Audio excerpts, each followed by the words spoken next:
ஒரு பேரண்ட்டுக்கு இன்றைக்கி ஒரு கவுன்சிலிங் பண்ணி அனுப்புனேன்.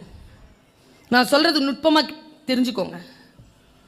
ஒரு குழந்தை நல்லா வளருதா, 98 மார்க் வாங்குதா, சூப்பர் குழந்தைன்னு நீங்கள் முடிவு பண்ணாதீங்க.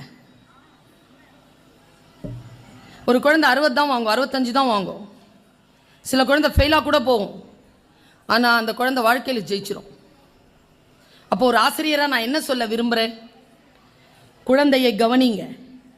நீங்கள் சொல்கிற பேச்சை கேட்கக்கூடிய அமைதி தன்மை அதுக்கு இருக்கான்னு பாருங்கள். சொல்கிற பேச்சை கேட்குதான்னு பாருங்கள். உதாரணத்துக்கு லைட் ஆஃப் பண்ணிவிட்டு படுக்க போப்பான்னு சொன்னீங்கன்னா ஒழுங்காக லைட் ஆஃப் பண்ணிவிட்டு போகிறானான்னு பாருங்கள். பேச்சை கேட்கலன்னு வச்சுக்கோங்க, லிஸ்னிங் ஸ்கில் இல்லைன்னு அர்த்தம். அவன் அடமெண்ட்டாக இருக்கிறான்னு இல்லை அர்த்தம், லிசனிங் ஸ்கில்ஸ் இல்லை.